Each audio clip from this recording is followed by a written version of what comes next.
Welcome, everyone. I'm Noelle Marshall, and together with my husband, Bob Warner, we call ourselves Light Partners. We partner with light to serve our one sacred life. So today, this is the fourth presentation we've given during this beloved community celebrating the life and legacy of Martin Luther King. And we were inspired to do this presentation on criminal justice because we're part of the 21-day Racial Equity and Social Justice Challenge, which is offered for free by the YWCA of Knoxville. And if you want to participate, all you have to do is go to their website, YWCA.Knox.com, and do a search for the 21-day challenge, and it has fantastic resources. So we can't present all 21 days, but we're going to give you our best summary, and there are so many resources there. So we're going to begin today. I want to introduce you to another person who has deeply inspired me with his work, and you're going to learn more about this amazing person in his own words. Bryan Stevenson of the Equal Justice Initiative. I was doing a hearing in the Midwest. I had my suit and tie on. I was there early. It was the first time I'd been in that courtroom. And I sat down at defense counsel's table, as I always do, and the judge walked in, and the judge said, hey, you get back out there and you wait out there in the hallway until your lawyer gets here. I don't want any defendant sitting in my courtroom without their lawyer. And I stood up and I said, I'm sorry, Your Honor, I didn't introduce myself. My name is Bryan Stevenson. I am the lawyer. And the judge started laughing.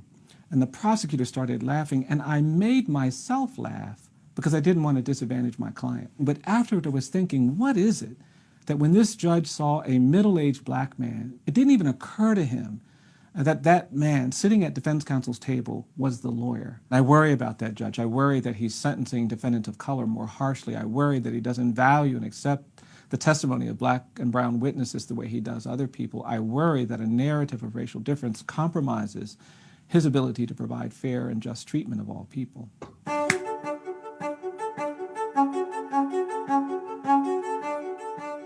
I don't think we're free in America. I think we are burdened by our history of racial inequality. We have a history of horrific mistreatment of people based on color. And I think that narrative of racial difference that was cultivated to justify that mistreatment has created a kind of smog, and we've all been breathing it in. If you read the 13th Amendment, it doesn't talk about narratives of racial difference. It doesn't talk about ideologies of white supremacy. It only talks about involuntary servitude and forced labor. And because of that, I don't think slavery ended in 1865. I think it just evolved. We had decades of terrorism and violence where black people were pulled out of their homes, burned alive, hung, beaten to death, sometimes literally on the courthouse lawn, and we never talked about that. And then we had this era of civil rights resistance to racial segregation, and we've made progress, but we haven't confronted the narrative of racial difference. Unlike South Africa, where you are required to hear about the damage done by apartheid. Unlike Germany, in Berlin, Germany, you can't go 100 meters without seeing markers or stones or monuments placed near the homes of Jewish families abducted during the Holocaust. But in this country, we don't talk about slavery. We don't talk about lynching. We don't talk about segregation, and our silence has condemned us. When I went to Harvard Law School my first year, I didn't want people to know. I started my education in a colored school. I didn't want them to know I was the great-grandson of enslaved people. I thought it might diminish me. And then I realized that my power, if I have any, my strength, if I have any, my insight, if I have any, was shaped by those people who survived slavery. And it's in that story of survival that I think we have some greatness that we can offer, and not just people of color, but all of us who have learned to overcome. My name is Bryan Stevenson, and this is my brief but spectacular take on justice in America. So I'm going to ask everyone to please mute yourself. And what I want to share with you now is Bryan, he has just released a movie, and I highly recommend it. And I'm going to show you this short trailer. He's just one of my heroes, so I'm going to have to share a little bit more about him. Tell me everything that happened. The first time I visited death row, I wasn't expecting to meet somebody the same age as me. From a neighborhood just like ours. Could have been me, Mama. But what you're doing is gonna make a lot of people upset. You always taught me to fight for the people who need the help the most. Your life is still meaningful, and I'm gonna do everything possible to keep them from taking it. You don't know what you're into down here in Alabama when you're guilty from the moment you're born. God. Mr. McMillan. We done here. Mr. McMillan, please. I was just about to give up when I got a call from a Harvard lawyer looking to start a legal center for inmates on death row. I was in before he even offered me the job. You the lawyer? Yes, ma'am. Thank you so much for driving all the way out here. Most lawyers barely make time to call. I can't believe you talked to all my people and say you're gonna fight for me. I did. It mean a lot. If you go digging in those wounds, you're gonna be making a lot of people very unhappy. When people care about a thing that much, they'll do anything to get what they want. When I first learned about all this, it was like looking at a river full of drowning people and not having any way of helping them. You ain't quitting, is you? No, sir. Each of us is more than the worst thing that we've ever done. I know what it's like to be in the shadows. It's my dad. He do nothing wrong. It's never too late for justice. You're the only one cared enough to fight for me. If we can look at ourselves closely, we can change this world for the better. We all need grace. We all need mercy.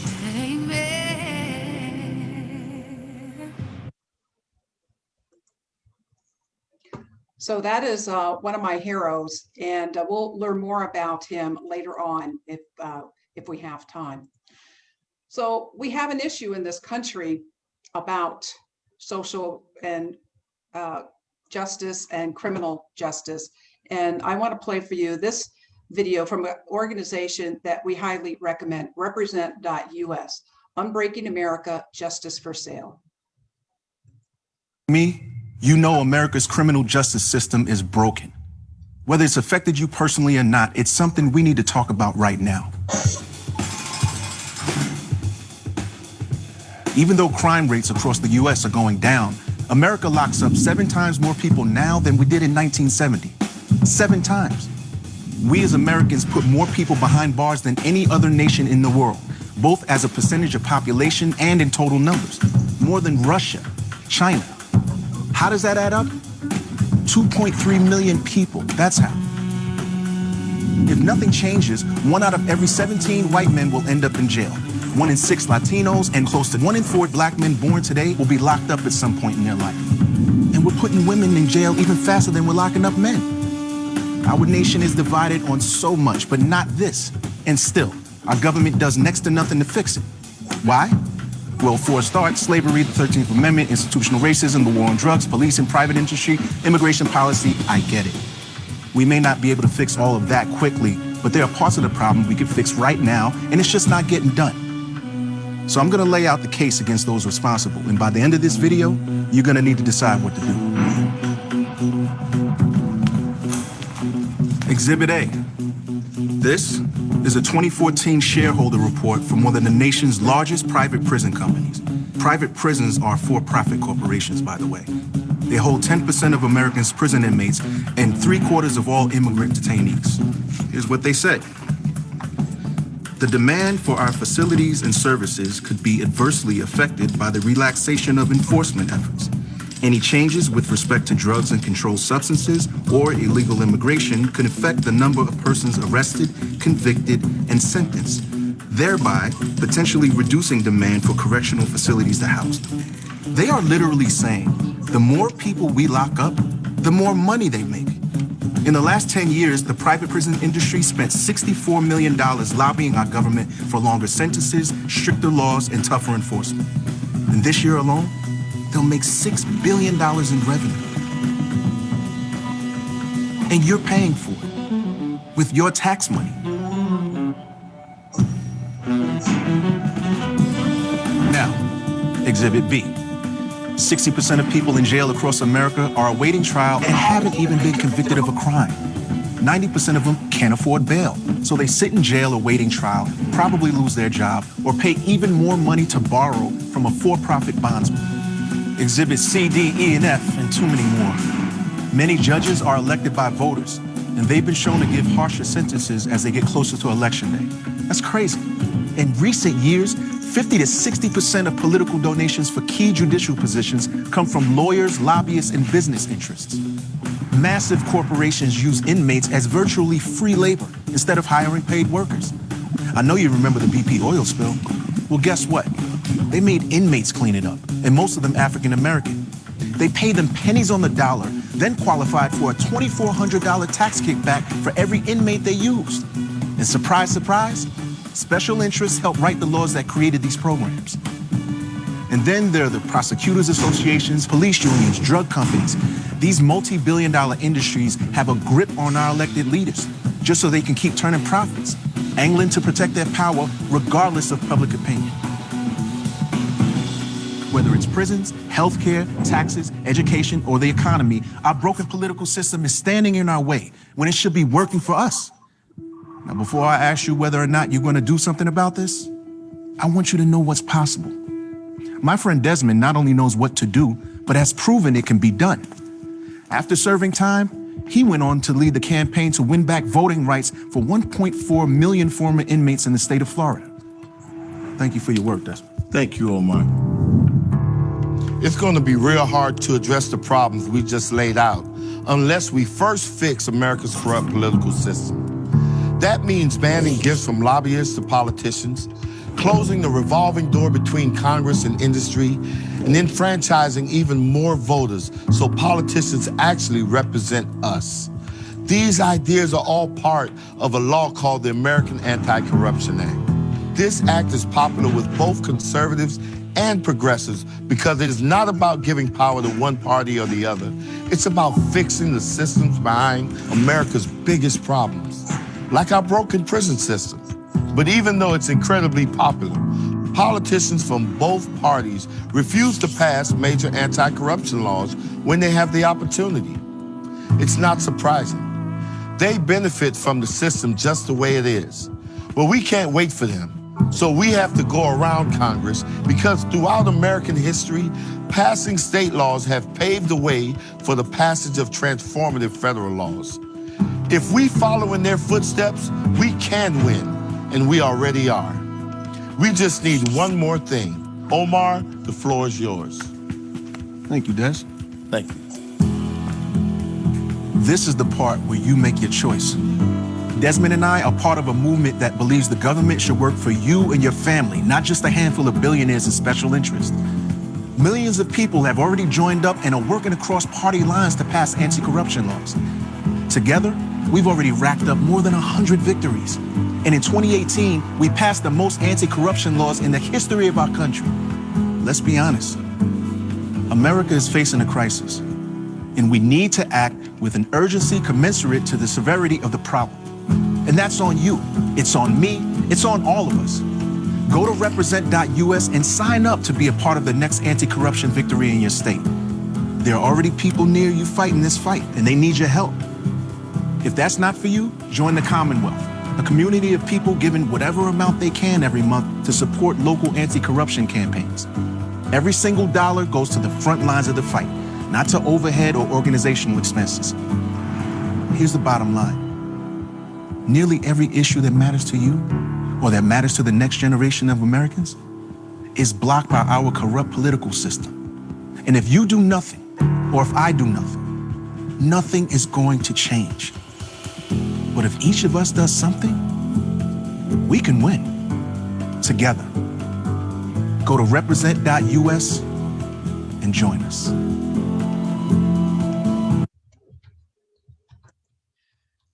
So just a little bit of update here is that the Anti-Corruption Act was introduced into the House in the last Congress. Unfortunately, it was not taken up by the Senate, but it has already been reintroduced into our new House. So we're very hopeful about that. That's why I wanted to bring that to your awareness, that there is something that we can do. The next thing I'm going to show you is a video by Professor Daniel Amico, who argues that the reasons why minorities are grossly overrepresented at U.S. prisons may lie with the criminal justice system itself. So have a look. Is very different from the population at large. If people are worried about inequality in America today, I think this deserves more attention in the discussion. Racial inequality in the criminal justice system gets ignored because it doesn't affect most people. In 2010, over 1.6 million people were in state and federal prisons within the United States. So 497 out of every 100,000 Americans were in jail, about half of 1%. Less than 1%. That doesn't seem very large, but when you separate that population by race, you recognize that the personal effects of the criminal justice system are very unequally shared throughout our society. Whites make up 64% of the total population, but only 31% of the incarcerated population. Blacks represent 14% of society, but 36% of the prison population. Hispanics are 16% of America, but 24% of the American prison population. Less than 1 in 100 Americans are currently in jail, but for some races, genders, and age groups, that ratio is a lot larger. For example, if you're young, black, and male, it's closer to about 1 in 4. That means you'd have a higher probability of going to jail than of getting married or going to college. These results are unequal and problematic, as poor black communities lack so many of their members. But what can be done? The causes of this trend are undoubtedly complicated and multi-causal. But there is reason to suggest that part of the blame is our criminal justice system itself. In the ways police officers enforce laws, in the ways that laws are written and prosecuted, and more. In many cases, it is not overt racism by individual actors. Many police officers, prosecutors, and judges are undoubtedly trying to be fair and trying to do the right thing. But economics can explain how unequal enforcement of the criminal law happens anyway. This is because the political and bureaucratic structure of the criminal justice system creates perverse incentives. The formal laws surrounding drug prohibition, for example, are written as if to be colorblind. But people with different levels of wealth face different costs and benefits to participating in the drug trade. Different groups consume different drugs at different rates, and lastly, those groups are politically represented in very different quantities. Thus, they are arrested and incarcerated at very different rates. How could minority groups hope to use the political process to fix inequality when they are systematically over-incarcerated and disenfranchised? Despite noble intentions, politics often does not affect the basic incentives of costs and benefits faced by political or citizen actors. We might need a new approach to social change if we are going to address these problems. We definitely need more study into the causes of inequality, and we should admit that radical changes might be both necessary and preferable to the status quo.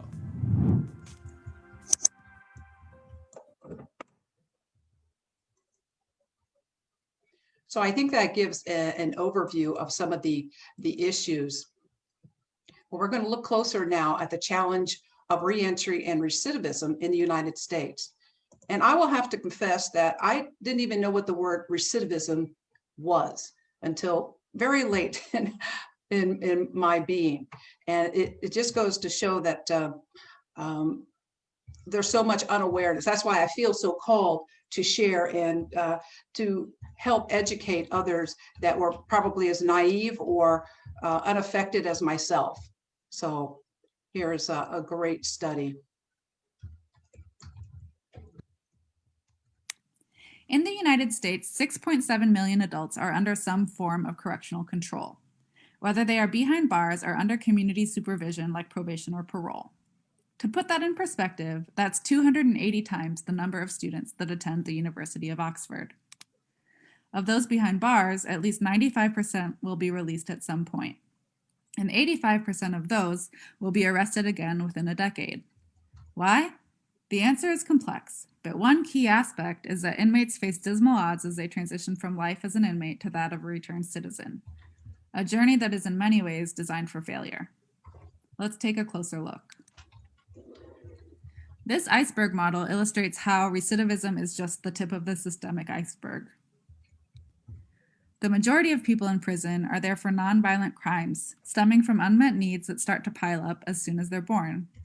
Without financial security, stable housing, and quality education and healthcare, the road to becoming an upstanding citizen in the eyes of society is fraught with barriers. These barriers are reinforced by oppressive and often racist systems and mental models established during our nation's founding, and that have since been woven into our culture in insidious ways that are coming to light in the wake of the recent deaths of Ahmaud Arbery, Breonna Taylor, and George Floyd. Chief among them is an inhumane correctional system designed to punish and suppress inmates rather than to rehabilitate them. Also worth noting is the notion much of society holds that the justice system is fair. In fact, wealthy prisoners are much more likely to be released on bail and to have quality representation than their poor counterparts, who may await their trial for years behind bars or plead guilty to a crime they didn't commit with the promise of returning eventually to their families and communities. This causal loop diagram visualizes these reinforcing systems in a different way. Here we see 4 reinforcing loops we've identified in our research. The individual trauma loop illustrates the social and emotional impacts from being in prison. The self-insufficiency loop shows how former inmates are at a disadvantage for job skills and being able to support themselves. There are also impacts across generations. The cycle of poverty loop and the intergenerational trauma loop show how family members of prisoners, particularly children, have fewer opportunities and supports than their peers. These cycles continue as prison becomes a revolving door. Going back to the full diagram, the darker green indicates 3 possible leverage points to disrupt these loops. Raising awareness of the prison industrial complex would decrease complacency about the criminal justice system. Improving and scaling holistic reentry programs raise an individual's capacity to meet their own needs. And finally, promoting policy changes at local, state, and federal levels would help to decrease social inequity. For the policy changes, it'll be important to prioritize inmate rehabilitation and community health over the benefit of corporations and individuals who profit from prison labor. Looking back at the iceberg model, we see how these interventions could impact the mental models, underlying systems, and themes that drive recidivism. Overall, this process has been incredibly illuminating for us, and our understanding of these complex issues has deepened further in recent weeks, thanks to the visible Black Lives Matter protests and the movement to defund police. Innovative models of success are easy to find. We've identified several in our report. But because our country is so vast and varied, and because the problems at play are so entrenched, so much more awareness and action is still needed, especially now when momentum exists. Also, the work and pressure needs to be continuous, otherwise we'll slip right back into familiar problematic patterns as we've seen throughout history following the abolition of slavery, segregation, and the civil rights movement. Thank you very much.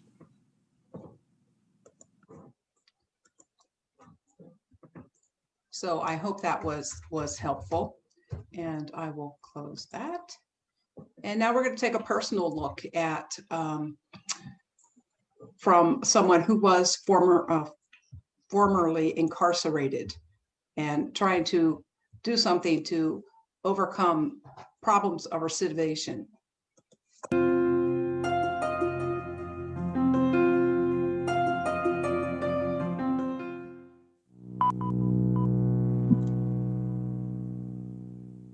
I think most Americans believe that after you commit a crime and pay your debt to society, the punishment ends. You have the chance to rebuild your life and get a fresh start. But the reality is much harsher. We punish people with criminal records long after they've paid their debt to society, and we all suffer for it. Even simply being accused of a crime is just the beginning of perpetual punishment. A cycle of legalized discrimination, poverty, and reincarceration, a cycle kept in motion by 47,000 laws and regulations nationwide that restrict critical rights and opportunities. After contact with the criminal justice system, millions of Americans are denied employment and housing, denied college educations, excluded from public benefits, separated from their children, deported despite being legal residents, and deprived of the right to vote. These restrictions trap the poor and people of color in invisible cages that extend far beyond prison walls and criminal courts. Cages that lead to a lifetime of obstacles that undermine even the most earnest efforts at rehabilitation and redemption. Cages that send the message, you will never be a part of society again. This is not some isolated problem. 95% of all incarcerated people will return home at some point. Each year, more than 600,000 people are released from jails and prisons. That's roughly the population of Boston or Seattle. Millions more are completing non-jail sentences like probation, community service, or fines. As reentry specialist at Brooklyn Defender Services, a public defense firm representing 45,000 clients per year, I work on the front lines to help people with criminal histories overcome their past and navigate the obstacles of their present so they can build a sustainable future. I try to help folks take responsibility for their own lives, but it's hard to do when the outlook is so bleak. Even for low-level offenses and misdemeanors, the aftermath of one individual's experience with the criminal justice system ripples out to entire families and neighborhoods and gets passed down from generation to generation. The result, more poverty, more crime, more incarceration. I see Javon, an 18-year-old young man who cannot live with or even visit his family and cannot find an affordable apartment because he was convicted of gun possession and banned from all public housing. I see the dangerous shelters and street corners where he'll sleep. I worry about what he's going to have to do to survive, how long it'll be before he's back behind bars. I see how society loses when Judy, a 58-year-old grandmother charged with a misdemeanor, is fired after her arrest and barred from her lifelong profession as a home health aide. Unable to work, she's faced with eviction and can't support her family. When Malik, a 26-year-old father, is denied the opportunity to further his education because of the mistakes of his past, I think about how he and so many others are set up to fail. How a conviction on a rap sheet is only a snapshot of a moment in time, when all of us are dynamic, changing over time. The criminal justice system disenfranchises these men and women, preventing them from growing, from truly being free.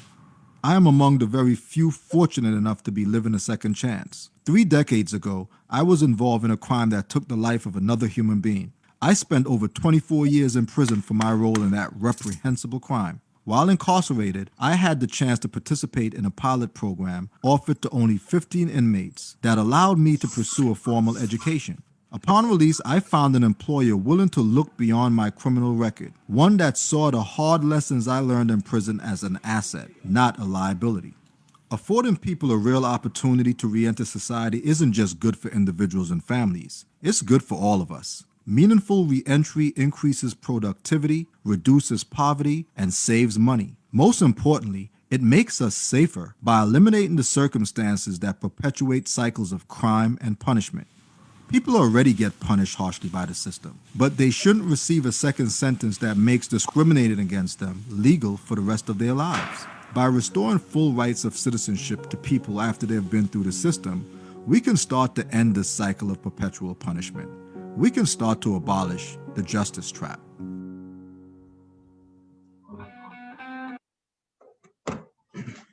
So I hope you found that informative. I certainly did.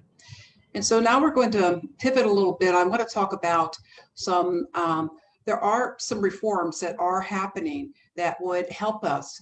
One we're going to talk about now is the whole cash bail industry that is part of the prison industrial complex that we as taxpayers are funding at an alarming rate. Over that, you're not going to be able to afford it. Bail is a right. Release before trial is a right. When a person's not guilty. To show up to your court date. But the catch, bail is a simple concept. You put up money as an incentive to show up to your court date. But the cash bail system in the United States is riddled with problems. The average savings of an American is under $400. So when you're given typically a bail amount that's over that, you're not going to be able to afford it. Bail is a right. Release before trial is a right. When a person's not guilty, they have the right to be free until they're found guilty. For too many, the difference between incarceration and freedom can literally be a few $100s. It's simply unconstitutional for people to be held because they can't afford bail. But there are proven ways to incentivize people to show up to their court dates without taking away fundamental freedoms or risking public safety. States and cities across the country are turning to these new alternatives. Many aren't perfect, but if they catch on nationwide, it could be a game changer for the criminal justice system.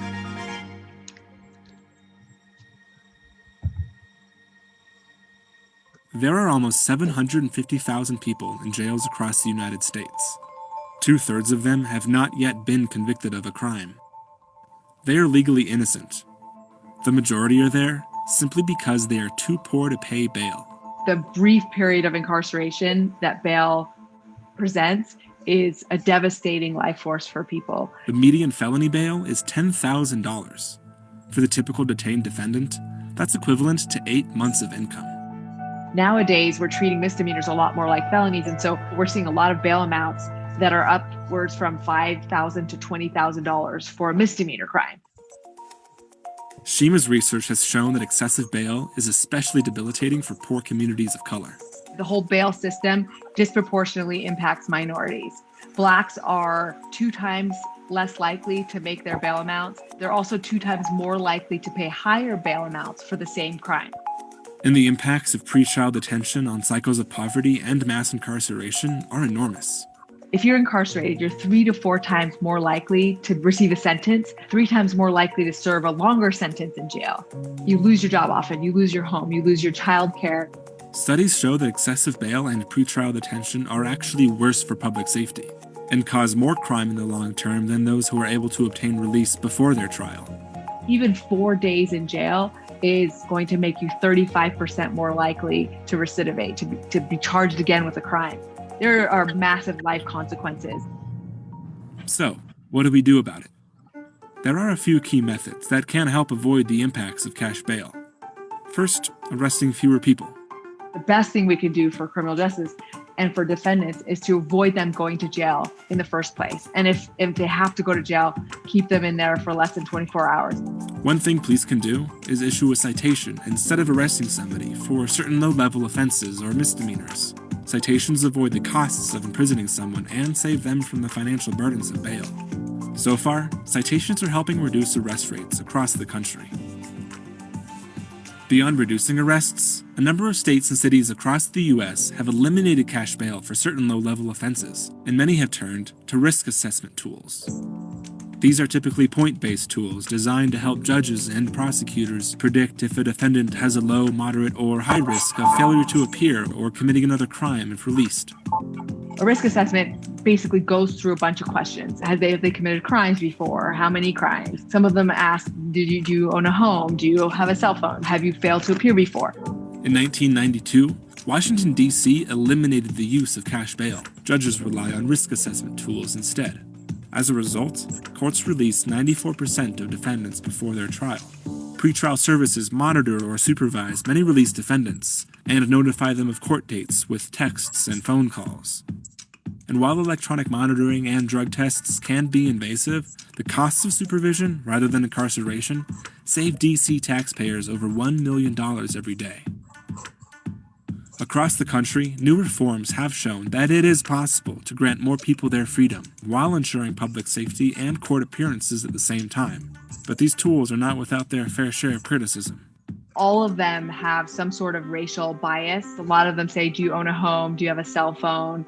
They ask about, renting versus owning property. That's a problem when you have Black individuals that have 10 times lower household wealth than white individuals. And so that's not fair, right? To say, do you own a home? Well, a Black person is unlikely to own a home. Does that mean they shouldn't be released on bail?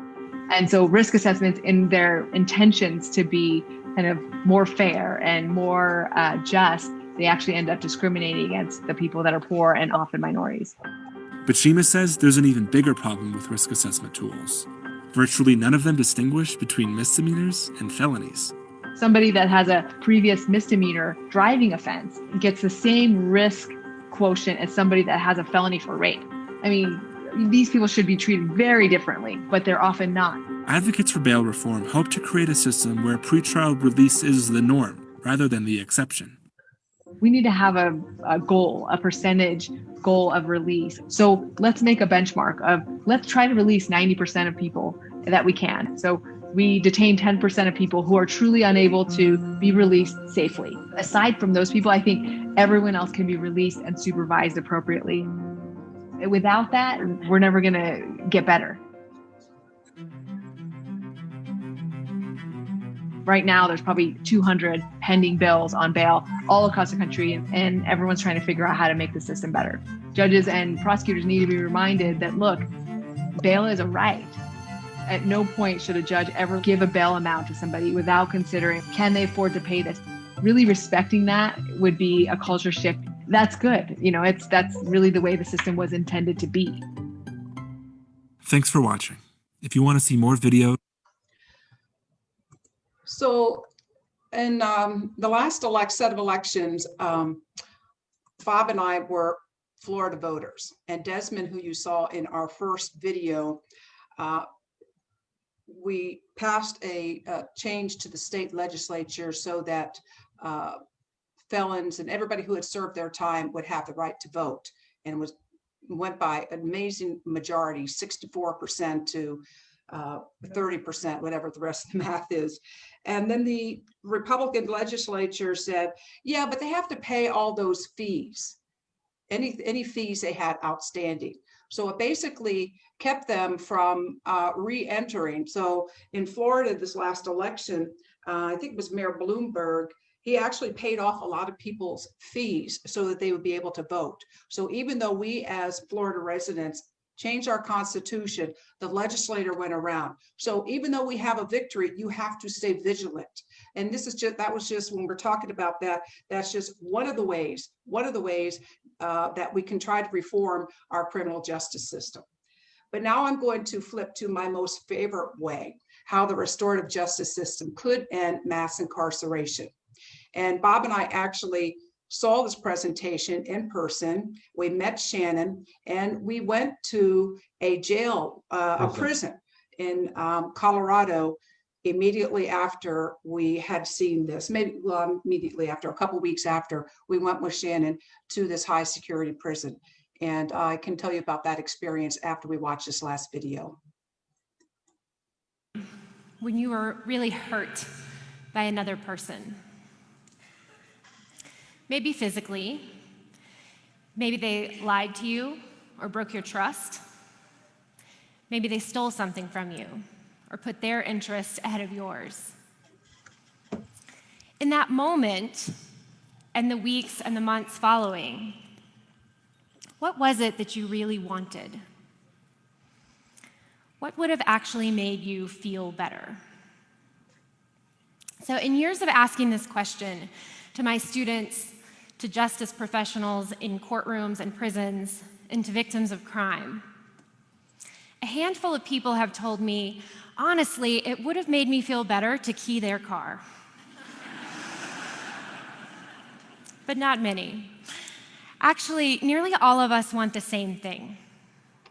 You want them to look you in the eye, acknowledge what happened, and maybe, if it's genuine, apologize. And you want a chance to explain how they've impacted your life and see them really get it. You want answers to some questions so you can stop trying to figure out how this happened, how you could have protected yourself better, and whether you can trust someone again. It's important to know that these are not things our justice system offers crime victims. In fact, there are all sorts of real and symbolic barriers that prevent people who cause harm from being accountable to the people they hurt. The first thing they hear is, you have the right to remain silent. Anything you say can and will be held against you in a court of law. In other words, don't apologize and don't take accountability because you might jeopardize your legal case. For crime victims, the most consistent ways to participate in the justice process are a private consultation with the DA or reading a statement during sentencing. You may have no interaction with the offender whatsoever.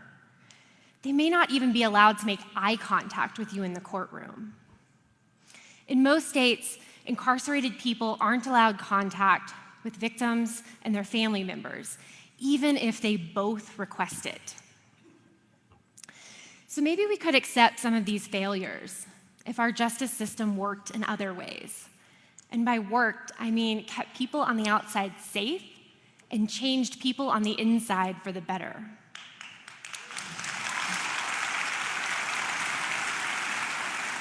But our justice system utterly fails everyone it touches. Not a surprise, right? In prison, people get hurt instead of helped. And no matter how strict we get, no matter how much control that we exert, 50 to 70% of people who leave prison are back within 3 years. The communities with the highest rates of incarceration, poor communities of color, actually have more stress, trauma, and mental illness. I could go on and on. But instead, I want to talk to you about restorative justice, a surprising approach that might offer better outcomes for victims, offenders, and the communities they live in. And I want to suggest that in order for it to work, we all have to do our part. Now, restorative justice is not a new idea. Some people say it's the most common approach to justice across the world and throughout time, but that somewhere along the way, we forgot how to do it. It's a philosophy that says getting justice means repairing harm. And in restorative justice, repairing harm happens through face-to-face dialogues between the people harmed and the people responsible. For instance, here in Colorado, hundreds of cases are diverted from the courts each year through restorative conferences that bring together victims, offenders, and affected community members to agree on how to repair harms after a property crime or an assault. For example, someone who vandalized a local business might agree to repaint the wall themselves. Someone who caused a car accident might agree to pay the victim's medical bills. And sometimes agreements are symbolic, like writing a letter of apology, doing a service project, or volunteering with the victim's favorite charity. But the goal of these agreements and the whole process is always to meet the needs that were created by the crime and to facilitate direct accountability. I am not saying that restorative justice is the answer to every criminal case or all the complex problems with the criminal justice system. And I want to be clear that victims should always have a choice about if and when they meet someone that harmed them. But what I am saying is that this is a transformative approach that can be used far more often than we may believe. And studies of Colorado's diversion programs show that 95% of both victims and offenders are satisfied with the process, and that offenders have a recidivism rate of just 8%.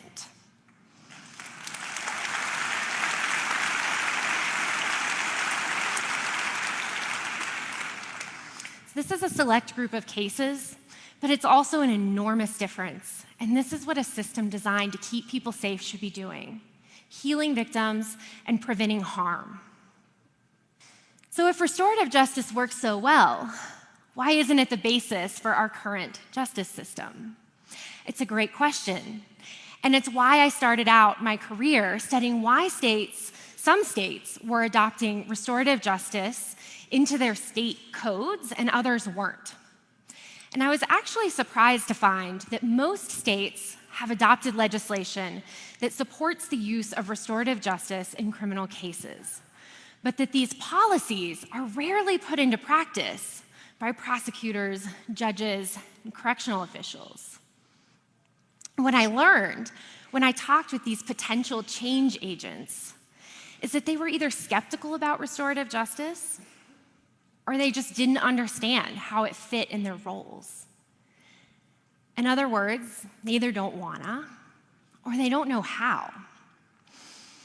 See, restorative justice, face-to-face dialogue about crime, conflict, pain, suffering, it's incredibly difficult, not just for justice professionals, for all of us.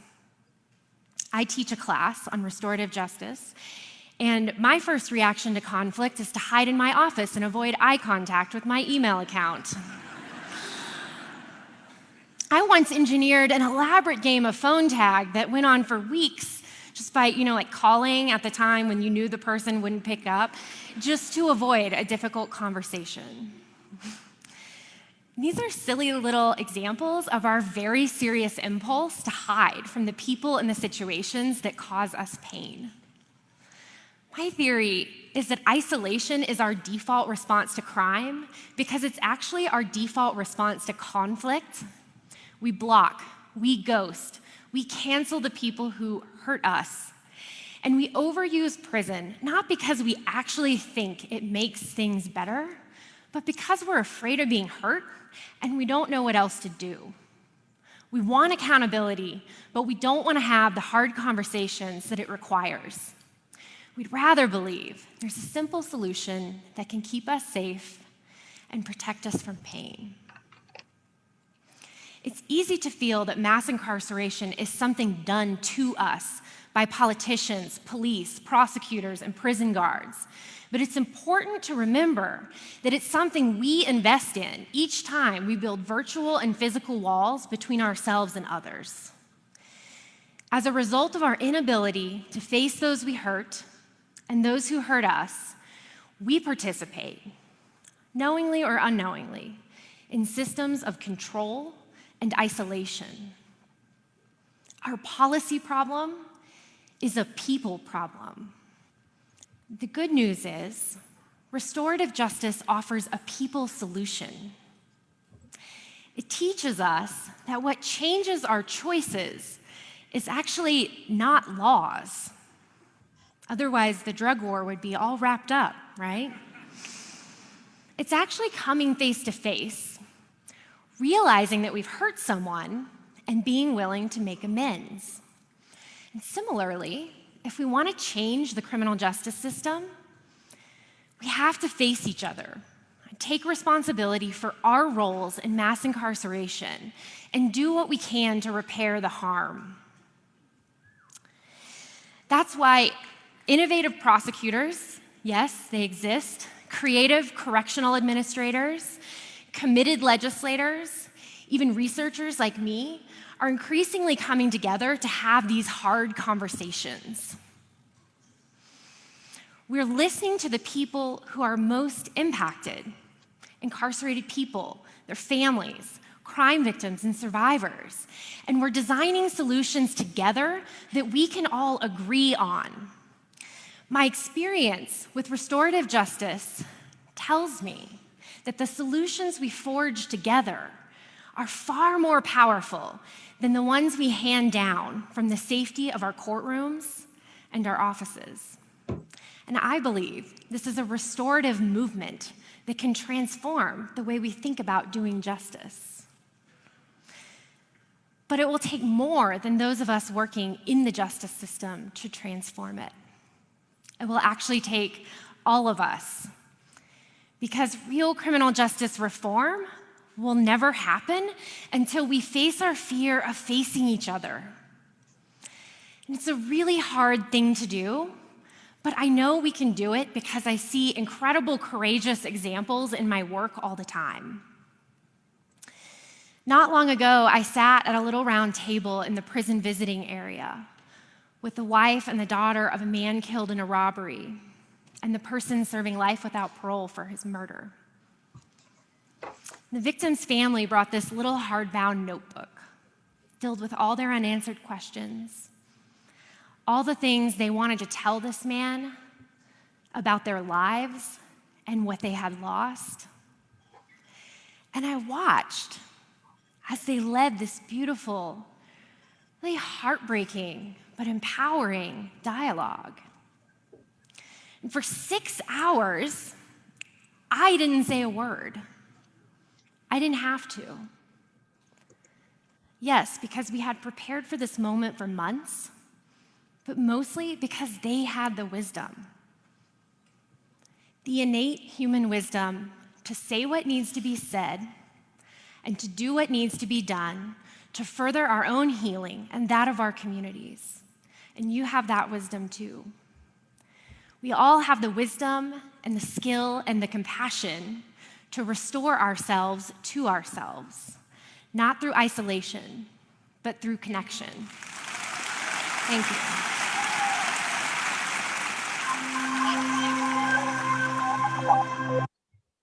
So I'm going to start my video.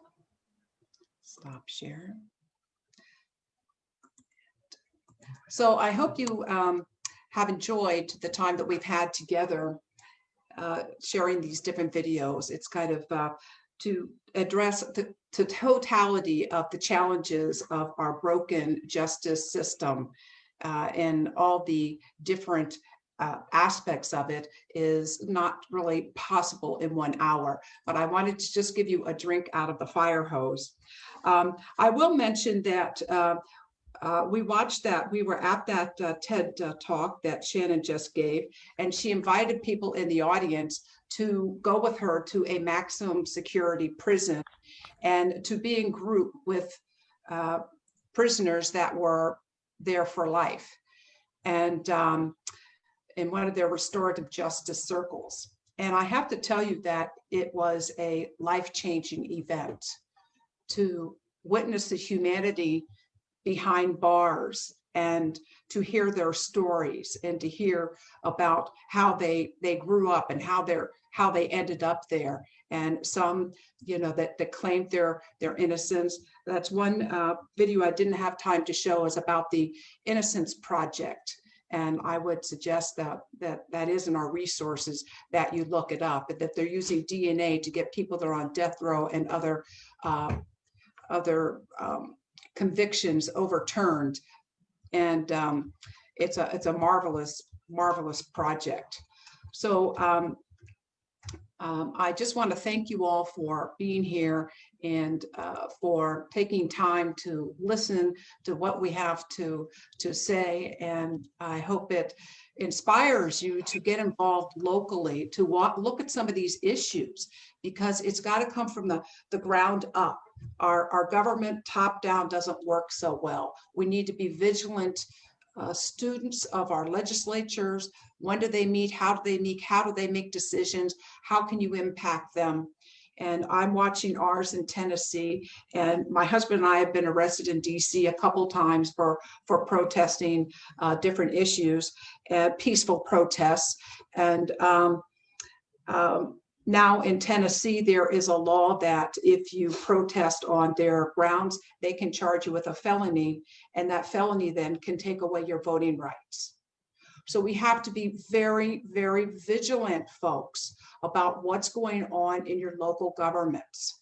And so we already have a list of what issues that our government is going to be looking at this session. And we also are part of the League of Women Voters, nonpartisan. It's a fabulous organization.